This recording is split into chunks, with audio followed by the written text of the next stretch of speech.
Estou iniciando aqui a gravação. Ah, beleza. Deixa eu só pegar aqui o meu roteiro, que agora... Ah, tá aqui. Sumiu. Só vou falar aqui umas coisinhas. Gente, bem-vindos, bem-vindas, bem-vindes a todos, todes e todas aqui. Nós estamos hoje aqui com o professor Cláudio Menezes, da Universidade de Brasília. Ele tem 20 anos em experiência com carreira internacionalista na Unesco.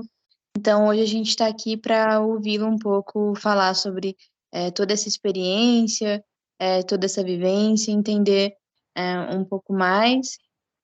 Gostaria de te agradecer, professor, por estar aqui em nome do Parlamento Mundial da Juventude no Brasil.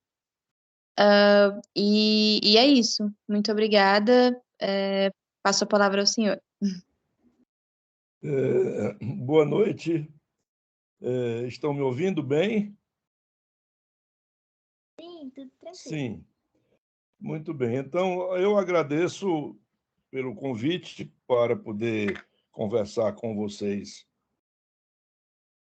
hoje à noite, não é? Sobre esse tema das carreiras internacionais. Antes de começar, eu gostaria de mencionar que fiquei bastante surpreso e bem impressionado com essa iniciativa, não é, do Parlamento Mundial da Juventude, né, o Global Youth Parliament. É uma iniciativa bastante interessante e fico também contente de saber que a coordenadora aqui do Brazil Country Coordinator é a minha aluna recém-graduada em línguas estrangeiras línguas estrangeiras aplicadas da Universidade de Brasília, a Laís Vitória, que fez aí a minha introdução. Bom, eu vou fazer um pouco uma conversa, mas eu fiz aqui um roteiro de itens que vão orientar minha fala, tá bem? Bem, eu começaria dizendo que há diversas entidades que podem conduzir a uma carreira internacional. Entidades nacionais, entidades regionais no sentido que seja continentais, e instituições internacionais. Eu vou falar aqui sobre o sistema das Nações Unidas, que é um componente das possibilidades de uma carreira internacional, sem contar também que existem carreiras internacionais no campo acadêmico. E nas perguntas vocês podem explorar um pouco alguma dúvida que poderá ter ficado na minha fala, não é? Porque eu li aqui que o tema seria sobre carreiras internacionalistas. Muito bem. Feita essa introdução, acho que vocês já, de alguma forma, tomaram conhecimento da existência do que se chama o Sistema das Nações Unidas, que é um sistema que envolve diversas instituições sediadas em muitos países. Agora mesmo, com a pandemia, se falou muito da Organização Mundial da Saúde, da World Health Organization. Há inúmeras entidades do sistema. Se vocês fizerem uma consulta aí na página do sistema do Secretariado das Nações Unidas, vocês encontrarão a lista dessas instituições e onde se indica qual é a função de cada uma delas.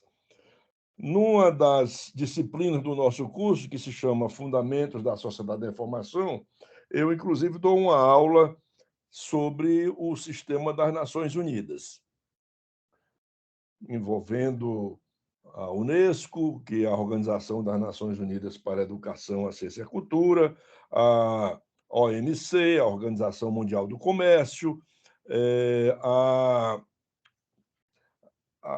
Unicef, que é um fundo para o apoio à criança, a UNEP, que é a Organização Internacional para o Meio Ambiente, e assim sucessivamente. São as agências que configuram esse sistema assim chamado, né, o United Nations System. E essa organização tem o Secretaria-Geral, sediada lá nos Estados Unidos, que hoje é exercida pelo diplomata Antônio Guterres, que, antes de ser eleito pelos países como secretário-geral, ele foi o número 1 da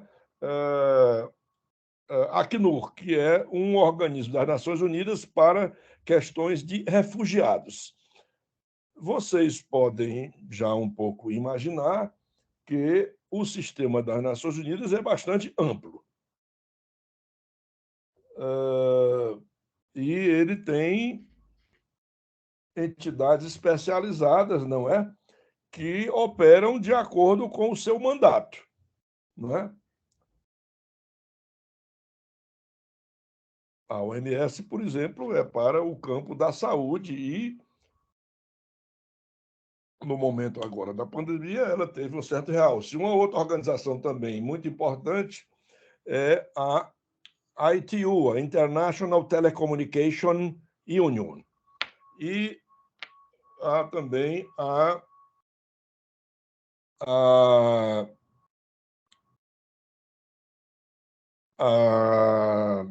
World Trade Organization, né, que é a organização que trata dos temas de trabalho. Essas instituições têm a sede em distintos países, né? Tem uma certa concentração em Genebra, aonde fica a sede da UIT, não é? Essa das telecomunicações, e a própria OMS, né? E outras mais.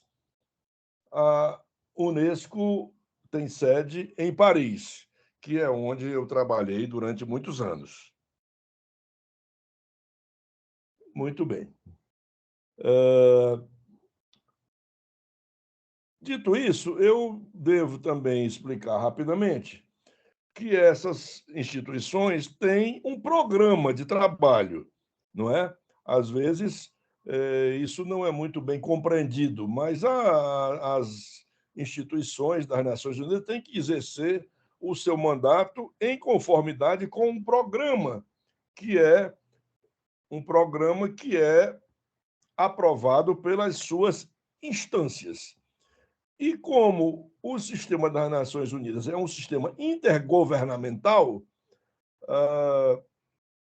varia uma ou outra, mas, em geral, há uma representação de cada país junto a cada uma dessas entidades.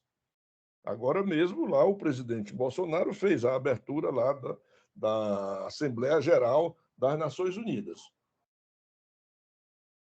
em Nova York. Certo? Bem, uma outra observação também que eu ainda gostaria de fazer, eu posso falar um pouco da função de cada um, e em particular da Unesco, que é onde eu trabalhei muitos anos. Há um outro aspecto importante que é o que eu chamaria de complementaridade entre o sistema das Nações Unidas e o poder público de cada país. As Nações Unidas, suas agências especializadas, não se propõem a substituir o poder público de cada país. Não são órgãos de financiamento, são órgãos mais normativos e que agem e que operam em conformidade o seu mandato e o programa que, dependendo da agência, ela é votada periodicamente. No caso da Unesco, a cada 2 anos, há a Assembleia Geral da Unesco, e nessa Assembleia Geral é votado o programa e o orçamento da entidade para o biênio. Além disso, na Unesco existe uma outra instância chamada o Conselho Executivo, que é um outro órgão de número de participantes menor. No caso, quando eu trabalhava na Unesco, eram 51 países representados no Conselho Executivo e que fazem um acompanhamento dessa implementação do programa no biênio, em cada 2 anos.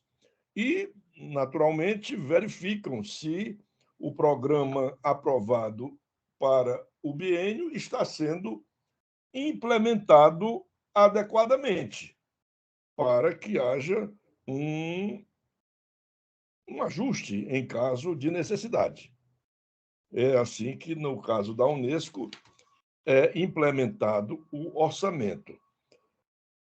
É preciso realçar também que uma grande contribuição do sistema das Nações Unidas é uma contribuição de recomendações. Eu mesmo, que trabalho com multilinguismo há muitos anos,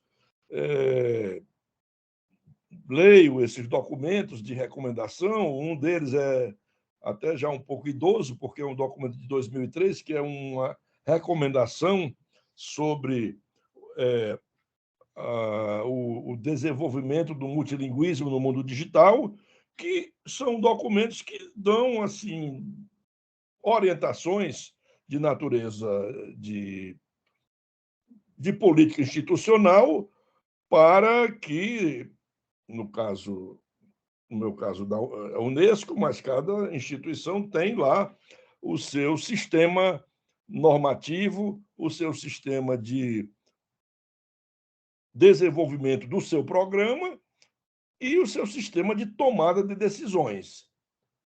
No caso da Unesco, a equipe de trabalho da Unesco, ou seja, os funcionários, que, como eu, são funcionários internacionais, eles trabalham no secretariado, de acordo lá com o organograma da instituição. No caso da Unesco, são setores: setor da educação, setor de ciências sociais, setor de cultura e outras unidades da entidade que implementam o programa a partir do orçamento aprovado periodicamente. Eu faço um pouco essas considerações, porque, e daqui a pouco vou falar sobre financiamento dos organismos internacionais, porque às vezes há assim uma espécie de romantismo, imaginando que as Nações Unidas não precisa de financiamento para atuar e implementar os programas de trabalho. Não são organismos que ficam só no campo vamos dizer assim, da recomendação. Eles, sim, precisam de serem financiados. Eu falo disso daqui a pouco. É importante evidenciar que o programa, obviamente, ele tem que estar em conformidade com o mandato da instituição. No caso da Unesco, existe o documento fundador da instituição, no final da década de 1940, quando, no pós-guerra, houve uma revigoração da cooperação internacional, na qual resultou a criação da Unesco em 1949. Na época, a instituição foi foi criada pelos países membros. O Brasil é país fundador da Unesco e instalada na França. E o primeiro diretor-geral da Unesco foi um biocientista, que é o Huxley, o Aldous, um cientista da área de biologia, foi o primeiro diretor-geral da Unesco. Ele era inglês. Ele, inclusive, é irmão de um famoso escritor, né, que é o Aldous Huxley. E, desde então, a instituição atua no campo da educação, da ciência, da cultura e da comunicação. Hoje, obviamente, com a existência dos ambientes digitais, tem documentos públicos que estão lá no website da Unesco e de cada unidade da Unesco em cada país. Inclusive, no Brasil, o escritório local fica aqui em Brasília.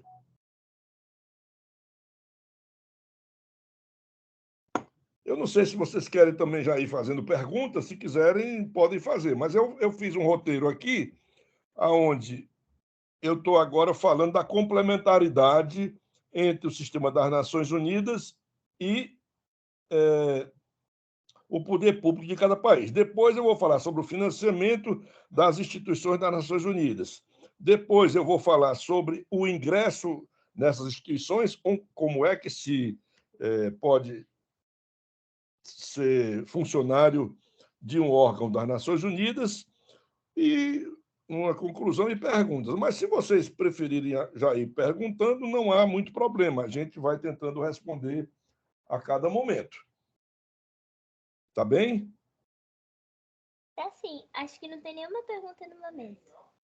Não, tá bem. Então, vamos continuando. Então, eu faço essa advertência da complementaridade para não imaginar que os organismos das Nações Unidas são organismos que substituem o poder público de cada país. Longe disso. E também não são organismos que podem fazer tudo o que der na telha. Não, tem que se atuar de acordo com o seu mandato e com o seu programa. O mandato é o que está definido na sua Carta Constitutiva, e o programa é esse programa que, periodicamente, né, no caso da Unesco, a cada 2 anos, ele é analisado e votado. Né? O secretariado das Nações da Unesco propõe qual é o programa, e os órgãos de decisão, que no caso da Unesco é a Conferência Geral, que é realizada geralmente no mês de novembro, analisa o documento e funciona um pouco como um parlamento, já que estamos aqui no Global Youth Parliament. Então, tem todo um processo de análise, né, do programa antes de resolver que aquele será o programa com o orçamento respectivo. Tá bem? Valeu, Esté. Bom, tem aqui umas conversinhas aqui no chat, que bom. O pessoal tá aqui bem reativo. Muito bem. Então, eu vou, feito essa observação aqui, temos 7 pessoas na sala. Eu vou falar um pouquinho do financiamento, não é, das instituições das Nações Unidas. Não é? Bom, então, como é que funciona cada instituição? Bom, o financiamento, digamos assim, básico dessas organizações, e da Unesco em particular, é a contribuição paga por cada país para compor o orçamento da instituição. Bom, cada instituição tem lá o algoritmo de cálculo da contribuição que deve ser dada para que a instituição possa funcionar. No caso Isso é uma combinação de população, do PIB do país, de modo que os países pagam, no caso da Unesco, pelo menos, uma contribuição anual que não é a mesma para cada país. Há países que contribuem mais, aqueles principalmente que têm um nível econômico mais elevado, e países que contribuem menos um pouco em função de um cálculo que é feito para indicar qual é a contribuição que cada país poderá oferecer à instituição. Então, esse é o orçamento, digamos assim, básico. Além disso, tem outras fontes de financiamento. Que fontes são essas? Fontes do que, no jargão internacional, nós chamamos de contribuições voluntárias. Basicamente, por razões diversas, porque se deseja que um certo programa tenha um pouco mais de dinâmica.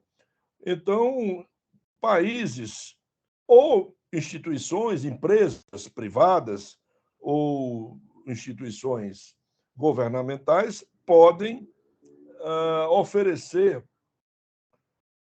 contribuições adicionais ao mandato e ao programa da instituição. Isso também não é tão, como é que eu diria? É preciso que a contribuição seja associada a uma atividade do programa da instituição. Não pode fazer uma contribuição, por exemplo, para a Unesco, para poder a Unesco difundir armas no mundo, porque a Unesco é um órgão que promove a educação, a ciência e a cultura através da paz, não é? Então, as contribuições voluntárias, elas também estão vinculadas, digamos assim, ao programa de trabalho da Organização das Nações Unidas para a Educação, Ciência e Cultura e igualmente nas outras instituições, certo? Antes que eu esqueça, eu aproveito para dizer, é um parêntese que está fora aqui do roteiro, que nós temos uma associação dos ex-funcionários das Nações Unidas aqui em Brasília. E essa associação, da qual eu faço parte, a gente tem aí algumas atividades também que às vezes podem ser de interesse de jovens como vocês e etc e tal. Falamos nisso mais na frente. Bom, então, contribuição dos países membros e depois a contribuição voluntária. Em terceiro lugar, as instituições das Nações Unidas, elas têm uma competência técnica. Por exemplo, a União Internacional das Telecomunicações trabalha com esse campo aí das comunicações. A Unido trabalha com desenvolvimento industrial, a OMS, saúde, e assim sucessivamente. E por conta dessa expertise que cada uma dessas instituições tem, elas podem implementar projetos nos países membros da instituição. Para dar um exemplo dessa natureza, a famosa Biblioteca de Alexandria, lá no Egito, que foi reconstruída há uns 20 anos atrás, ela foi recriada com financiamento italiano e do Egito para poder reconstruir a Biblioteca de Alexandria, que é uma referência sobre a difusão do conhecimento no mundo, e esse foi um projeto extra-orçamentário no campo da cultura. E aqui no Brasil também tem muitos projetos extra-orçamentários que, nesse caso, são financiados pela entidade brasileira, entidade nacional, que está interessada na realização daqueles projetos. No caso da Unesco, Educação, Ciência, Cultura e Comunicação. No caso da OMS, Saúde. no caso da Unido, Desenvolvimento Industrial, e por aí vai. Então, aí vocês têm um pouco uma explicação sobre as contribuições voluntárias que essas entidades, e no caso eu conheço mais a Unesco, utilizam para assegurar o seu financiamento e o seu funcionamento. A Unesco também tem outros programas, venda de livros, tem brinde, mas isso é menor, digamos assim. São coisas que não têm assim, um valor muito grande no funcionamento da entidade. Essas outras 3 fontes de financiamento são as que asseguram, não é, um maior funcionamento da instituição. Bom, então, contribuição de cada país, contribuição voluntária e implementação de projetos. Ultimamente também há um pouco de parceria com instituições privadas. E, às vezes, isso acontece por meio de doação de aparelhos, de equipamentos e tudo. Isso também é possível. A Unesco mesmo tem um prêmio que é dado para os cientistas mulheres, que é um prêmio financiado pela empresa O'Reilly, né, que é aquela empresa de fabricação de perfumes, de artigo da moda, etc. e tal. Também isso acontece. Tá bem? Bom, então eu iria falar um pouco agora de algo, como é que funciona o ingresso para ser um funcionário nacional ou internacional numa entidade do Sistema das Nações Unidas. Bem, eu brinco dizendo que são instituições que têm, a Unesco tem quase 200 Estados-membros, ou seja, quase 200 donos. E então, o processo de ingresso é um processo que tem que ter transparência, de modo que cada país possa oferecer aos seus nacionais a possibilidade de concorrer aos postos na instituição. Bem, então, o que acontece é que todo e qualquer posto de um órgão como a Unesco, ele tem que ser publicamente anunciado. É claro que tem diversos níveis na hierarquia da instituição, desde o trabalho de secretaria, não é, até o trabalho mais técnico, né? Especialistas em hidrologia, especialistas em física, especialistas em química, especialistas em matemática, especialistas em criação de universidades, especialistas em currículo. Tudo isso integrado num documento que se chama a descrição do posto, é o post description. Tá bem? Então, esse post description descreve mais ou menos qual é o cargo. Em geral, os cargos tem cargos nacionais e cargos internacionais, e cargos administrativos e cargos profissionais e cargos de direção. Claro que cada instituição tem lá a sua especificidade, não é? Mas, via de regra, é esse o sistema, e é um sistema único de classificação dos postos e atribuição do salário, como a gente vai ver daqui a pouco. Então, o ingresso se faz em resposta a um anúncio, normalmente. Bom, quando se trata de um posto internacional, o anúncio é feito para todos os países membros da instituição, e eu vou mostrar daqui a pouco aqui como é que isso acontece. Muito bem. Então, até pela natureza da instituição, que é financiada, como eu acabei de falar, os países têm informação sobre os postos que estão vagos, qual é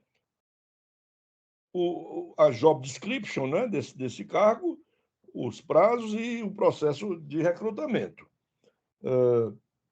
Muito bem. O recrutamento se faz segundo normas que são aplicadas pelos respectivos departamentos de recursos humanos de cada instituição. Não é? No caso da Unesco, tem os cargos de gestão, os cargos de profissionais e os cargos administrativos. E também há uma distinção entre cargos nacionais e cargos internacionais. Normalmente, os nacionais são chamados de NPO, National Project Officer. Bom.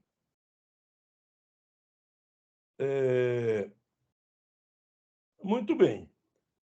Então, eu tenho aqui, eu não sei se dá para projetar aqui no. Parece que tem um exibir aqui, né, no Teams. Eu estou aqui com uma página web, deixa eu ver se eu consigo. Eu nunca usei videoconferência no Skype, mas vamos ver se ele pede para. Se eu posso projetar a minha tela. Galeria, junto.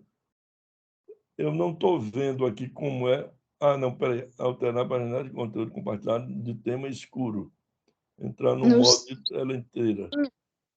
nos 3 pontinhos tem compartilhar tela. Nos 3 pontinhos aqui à direita, né? Aqui bem embaixo, né? Isso. Não, desativar vídeo recebido? Não, por enquanto não. Deixa eu ver aqui onde é que está esses 3 pontinhos. Onde tem escrito mais? Eu acho que no computador pode ser mais mesmo, que no caso eu tô no celular. Mas eu acho que no computador pode ser nesse mais mesmo, né, Gabi?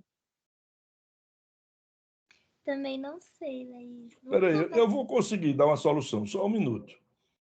Colocar a chamada em espera, configuração de áudio. Não, então não é aqui. Eu acho que é aqui, em exibir. Aqui, ao lado do chat, tem compartilhar. Pronto, já está aqui. Agora eu teria só que ir para a janela. Muito bem.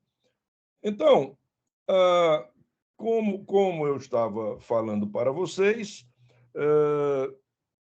os postos são anunciados. E tanto cada instituição anuncia os postos que ela está contratando, como também há uma espécie de um cadastro que não é de todas as instituições, mas que tem um agrupamento de cargos que estão.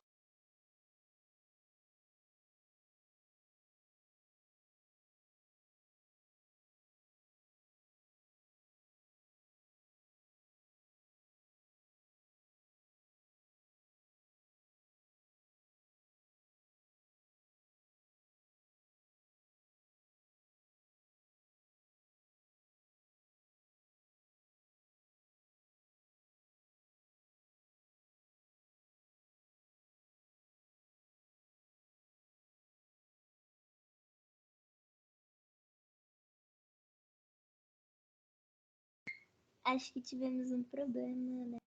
Professor, o senhor nos escuta?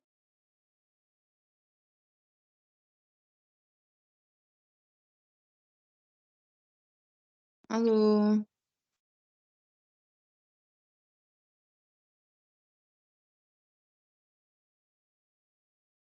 Nós não estamos te ouvindo, professor. Pelo menos eu não estou te ouvindo. Vocês estão, gente? Não.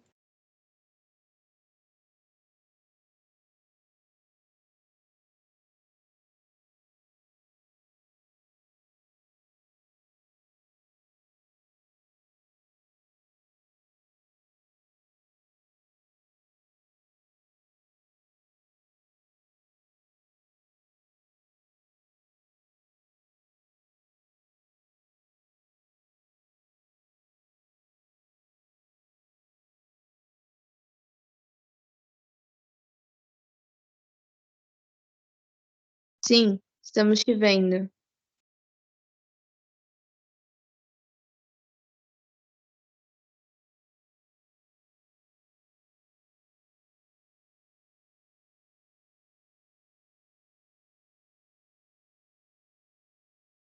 Eu acho que caso o senhor tenha começado a gravar a tela e tiver mudado de janela, o microfone do senhor não vai funcionar.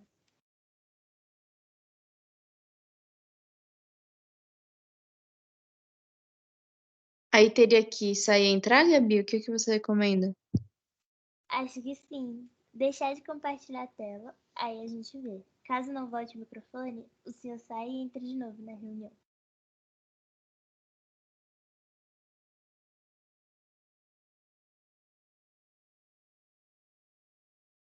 Professor, o senhor poderia sair e entrar de novo na reunião rapidinho?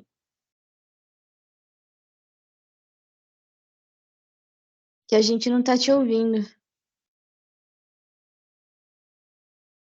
Eu acho que é isso mesmo. Quando ele voltar, deve voltar com o microfone. Agora, Isso, foi. tá bem? Sim. Tá. E agora eu vou tentar compartilhar, né? Isso. Vamos lá. Então, janela. Vocês estão vendo aí agora o compartilhamento? Sim, estamos. Deu tudo certo. Isso. Então, agora... Então, como eu estava comentando, o recrutamento se faz a partir, inicialmente, do anúncio do cargo, não é? E eu vou mostrar aqui um exemplo de anúncio dessa natureza, e vocês têm uma ideia de como é que isso funciona. Vamos ver se vai funcionar.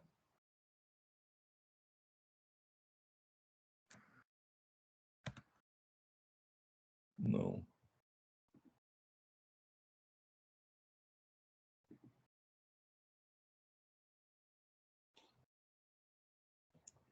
Já estão vendo a minha página web? Não. Aí o senhor teria que compartilhar a tela do computador. E não Vamos, só uma janela. vamos já fazer isso. Vou parar de compartilhar,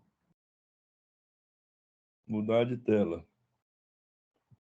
Janela.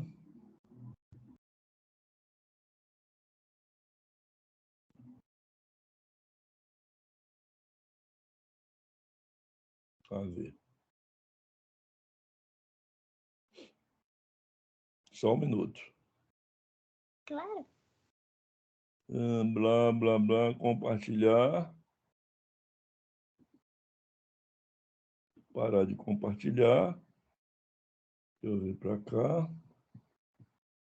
Parar de o Skype. Parar de compartilhar. Tá? Compartilhar.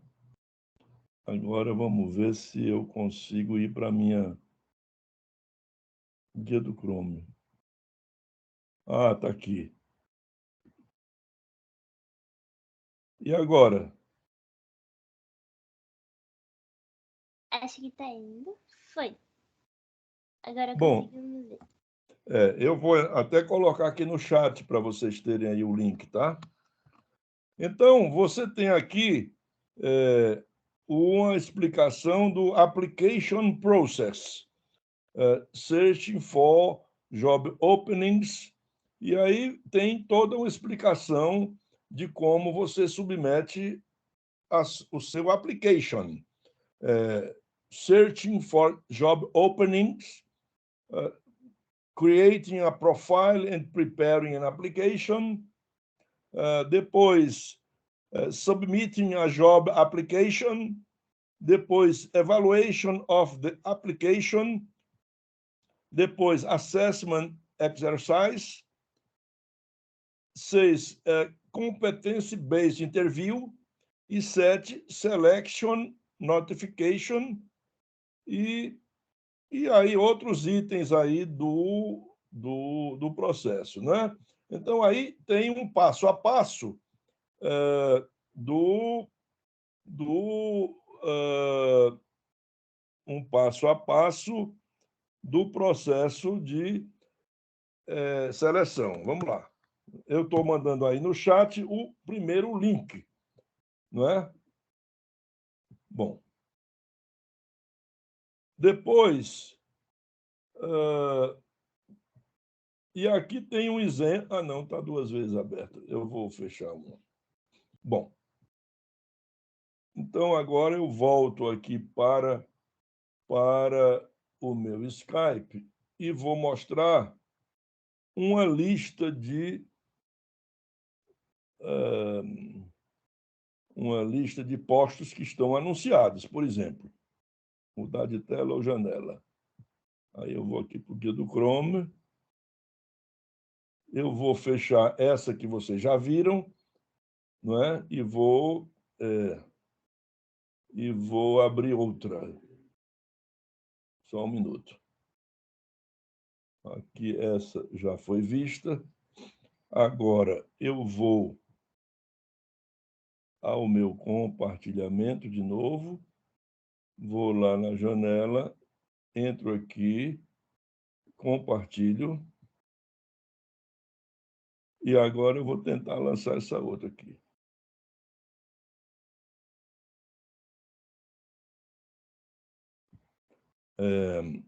Vamos lá.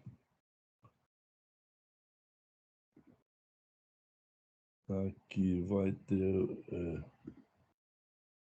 mudar de tela. Então, eu vou para aqui do guia do Chrome, vou para esse Unicarias, compartilhar. Vocês estão vendo a segunda tela? Job Openings. Sim. Perfeito. Então, aí você tem, normalmente, essas páginas são, no mínimo, em inglês e em francês, né? Lá na primeira linha tem um home, francês, login, etc. E depois tem, então, a descrição de cada posto, né? Aqui, por exemplo, tem na primeira linha, Professional and Higher Categories, Field Services, General Service and Related Categories, National Project Professional Officers e Internship. E aí você vai ter aqui o job title, o level, que é essa categoria do posto, né? Que é um dos mais altos, aí é o D2, que é o de diretor, número 2. O Job Identification, que é a identificação do trabalho, mais ou menos o que envolve, não é, o trabalho, né, o Job Network. Depois vem o Job Family. O primeiro posto que está aí é na área da aviação, é a Aviation. Depois, o Department Office, ou seja, em qual é a instituição que o cargo está sendo recrutado. A Duty Station, que é aonde o cargo será exercido, esse primeiro aí em Montreal, no Canadá, e o Deadline for Application, que é a data limite para que os candidatos submetam a sua candidatura. E se você clicar aqui no Director Air Navigation Bureau, ele vai descrever o cargo para que o candidato possa,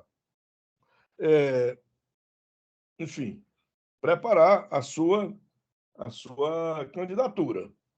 E como você está anotando aqui na coluna Department Office, tem cargos em diferentes instituições do Sistema das Nações Unidas.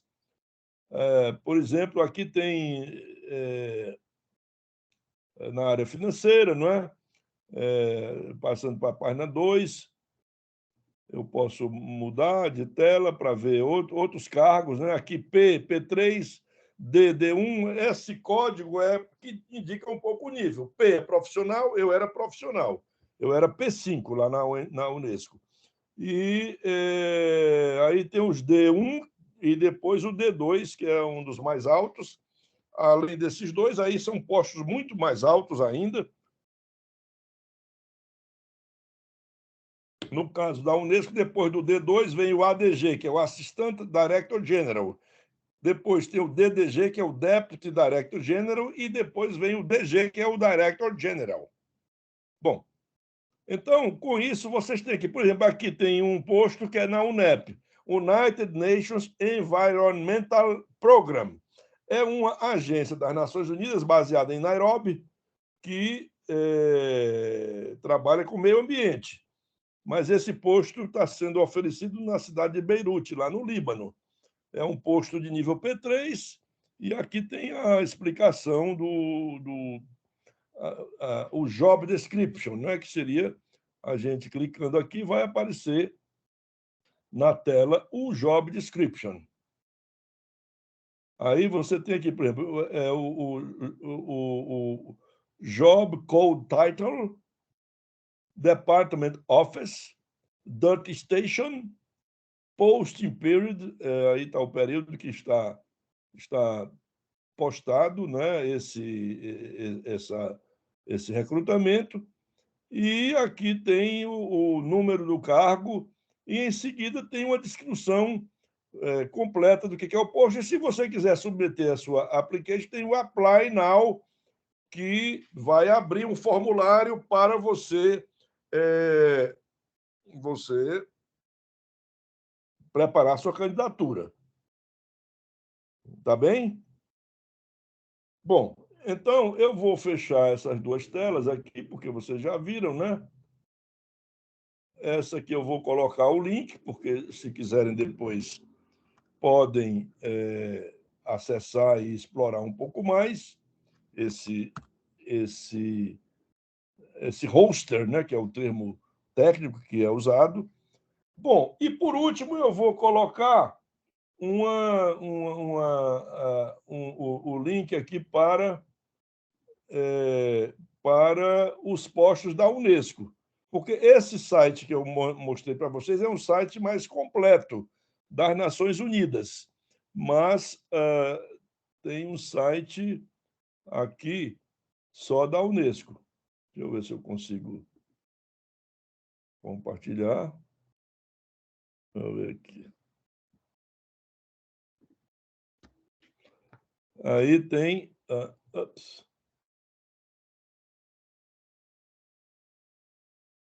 Vocês estão vendo agora a Unesco?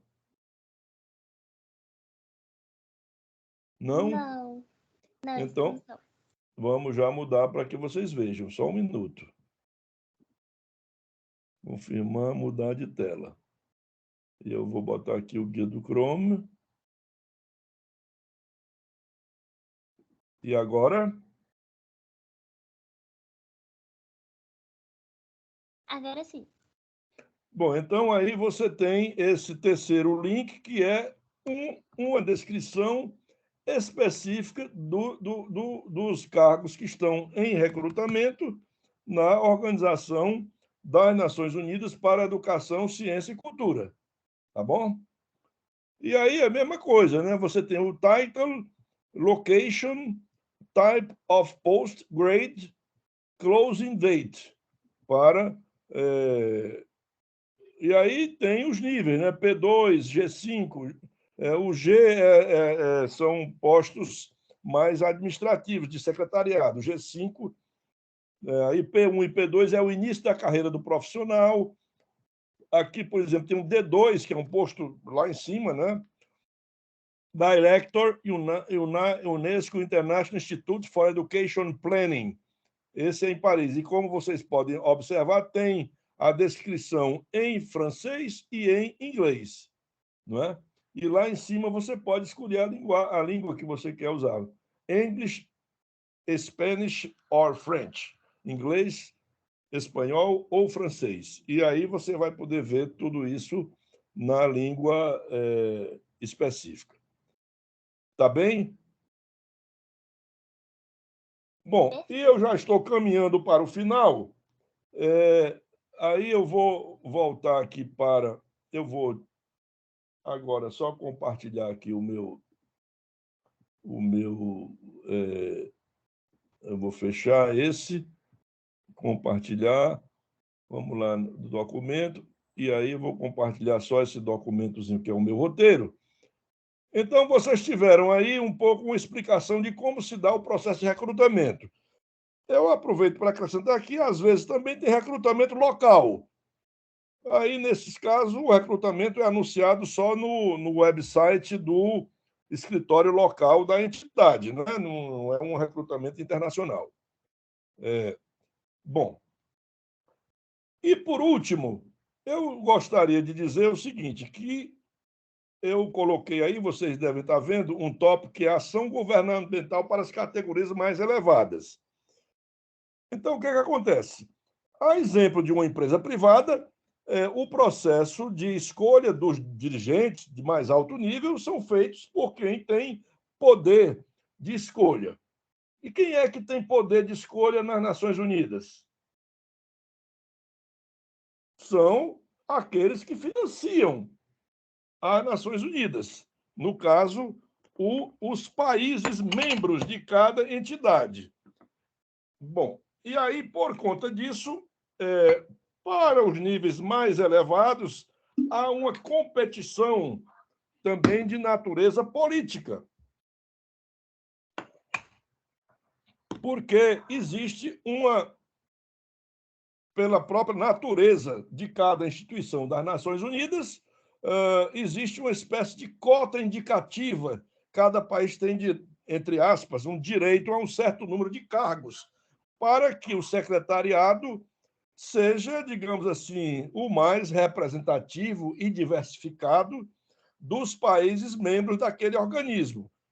O número de cargos indicados para cada país é o mesmo? Não, depende da contribuição que cada país oferece para a organização.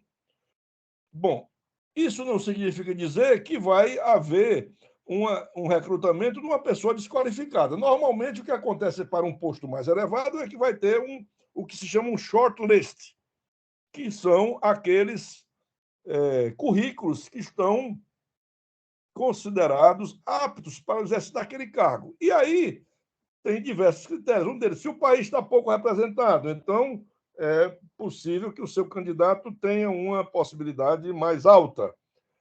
Mas isso também não quer dizer que vão, eu digo brincando, que não vão pegar o Zé das Couve e botar para ser o diretor do programa de educação da Unesco. Não é assim que se passa. É apenas que há uma gestão de natureza política feita pelos diplomatas de cada país para, para que essa cota seja mais ou menos representada e para que assegure a diversidade na representação do secretariado de cada agência das Nações Unidas. Bom, com isso eu vou concluir essa minha fala. Fico à disposição de vocês para, enfim, para perguntas. Procurei dar aí uma visão assim bastante sintética e ampla de como funciona o recrutamento, o sistema das Nações Unidas, inicialmente, e como se dá o processo de seleção das equipes. Eu era funcionário internacional da Unesco, eu nunca fui consultor da Unesco.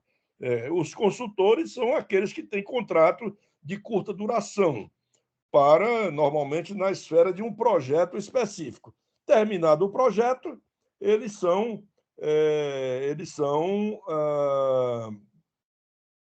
desligados, né, da instituição. Aqui tem uma observação sobre voluntariado na Unesco. Eu não falei voluntariado nas Nações Unidas. Sim, existe uma organização que é o UNV, United Nations Volunteers, que também abre recrutamento para voluntários.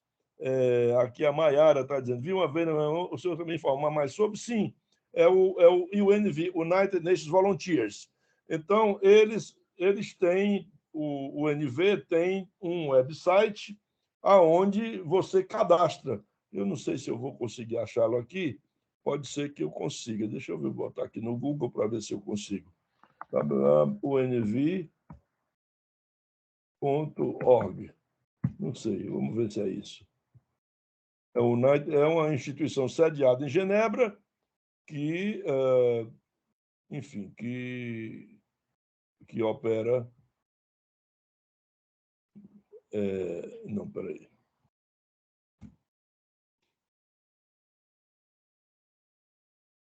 É esse site aqui. Eu vou colocar aqui o link, tá? Esse organismo, ele trabalha mais com os voluntários, tá aí. Você entra lá que tem toda uma descrição. Bom, eu vou, então, ficar à disposição de vocês para qualquer pergunta ou algum esclarecimento, alguma coisa que não tenha ficado claro. E, uma vez mais, agradeço aí a Laís pelo convite de poder fazer essa pequena resumo. Antes de passar para as perguntas, também eu informo uma vez mais que nós temos essa associação dos antigos funcionários das Nações Unidas. E aí a gente trata mais de questões de quem já está fora das instituições, né? E eu participo dessa associação aqui em Brasília, né? E a gente faz reunião e, às vezes, discute alguns assuntos, palestras, essas coisas que são feitas. Bom, então, Laís, eu dou por concluída a minha fala e fico à disposição para perguntas que vocês queiram fazer. Eu vou tirar o compartilhamento, né? Parar de compartilhar. Confirmar a interrupção de compartilhamento. Pronto, e vou agora voltar aqui para a tela. Vocês estão me vendo e me escutando? Sim. Então, é um pouco isso que eu tinha para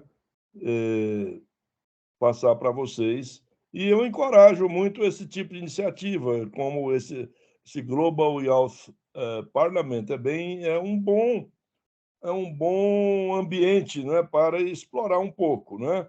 Eu não falei muito das ONGs internacionais e as empresas internacionais também, que também oferecem oportunidades profissionais para quem quer fazer uma carreira nesse âmbito, né?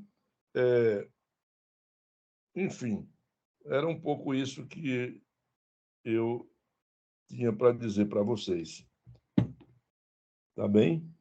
Bom, professor, muito obrigada. Eu vou encerrando aqui a gravação. E aí, eu tenho algumas perguntas. Não sei, gente, quem quiser ir abrindo o microfone, e quem não puder abrir o microfone, pode enviar também as questões ali no chat. E, novamente, agradecer, professor. Muito obrigada. Acho que foi muito importante essas informações que o senhor passou. E mesmo que tenham poucas pessoas aqui nesse momento, a gente vai colocar no nosso YouTube a gravação para que outros membros possam ver também, porque essa formação é uma formação muito importante, né?